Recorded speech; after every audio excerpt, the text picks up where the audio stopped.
ধর্মীয় বা রাজনৈতিক কারণে কারো উপর প্রতিশোধ পরায়ণ না হওয়ার আহ্বান জানিয়েছেন বিএনপির ভারপ্রাপ্ত চেয়ারম্যান তারেক রহমান।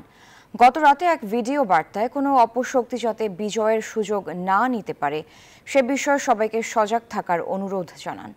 আইন শৃঙ্খলা রক্ষাকারী বাহিনীর কেউ অপরাধী হলেও আইন নিজের হাতে না তুলে নেওয়ার আহ্বান জানান তারেক রহমান। প্রিয় দেশবাসী, গণহত্যাকারী খুনি হাসিনা পদত্যাগ করে পালানোর পর আমি তাৎক্ষণিকভাবে দেওয়া একটি বক্তব্যে সবার কাছে আহ্বান জানিয়ে বলেছিলাম, বিজয়ের কাছে পরাজিতরা নিরাপদ থাকলে বিজয়ের আনন্দ মহিমান্বিত হয়। তবে আমি খবর পেয়েছি দেশের কোনো কোনো জায়গায় কিছু কিছু অনাকাঙ্ক্ষিত ঘটনা ঘটেছে। এ প্রসঙ্গে আমি আবারও আপনাদের কাছে বিনীত আহ্বান রেখে বলতে চাই, ধর্মীয় কিংবা রাজনৈতিক কারণে কোনো ব্যক্তি বা গোষ্ঠীর প্রতি প্রতিশোধ কিংবা প্রতিহিংসা পরায়ণ হবেন না। বিশেষ করে সংখ্যালঘু জনগোষ্ঠী কোনোভাবেই যেন হেনস্থার শিকার না হন, সেটি নিশ্চিত করা আপনার আমাদের সবার দায়িত্ব। কোন ধর্মীয় উপাসনালয় ক্ষোভের বহিঃপ্রকাশ ঘটাবেন না। বাংলাদেশে মুসলমান, হিন্দু, বৌদ্ধ, খ্রিস্টান, বিশ্বাসী কিংবা অবিশ্বাসী কেউ সংখ্যালঘু নন, বরং আমাদের একটি পরিচয়, আমরা সকলে বাংলাদেশী।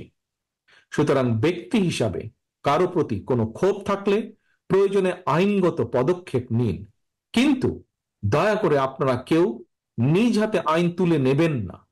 অন্যকে নিরাপদ রাখুন, নিজেকেও নিরাপদ রাখুন।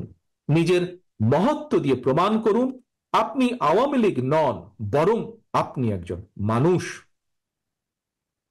প্রিয় দেশবাসী, ভাই বোনেরা, আরেকটি বিষয়ে আমি আপনাদের দৃষ্টি আকর্ষণ করতে চাই। আইন শৃঙ্খলা বাহিনীর কোন কোন সদস্যের প্রতি কারো কোনো প্রতি ক্ষোভ থাকলেও নিজেরা প্রতিশোধ গ্রহণ করবেন না। আইন শৃঙ্খলা বাহিনী কিংবা জনপ্রশাসনের কেউ অন্যায় করে থাকলে রাষ্ট্রের প্রচলিত আইন অনুযায়ী তাদের বিরুদ্ধে ব্যবস্থা গ্রহণ করা হবে। দেশে কোনো সরকারি কিংবা বেসরকারি প্রতিষ্ঠান কিংবা বিদেশের দূতাবাসগুলো নিরাপদ রাখা আমাদের সকলের কর্তব্য, সকলের দায়িত্ব।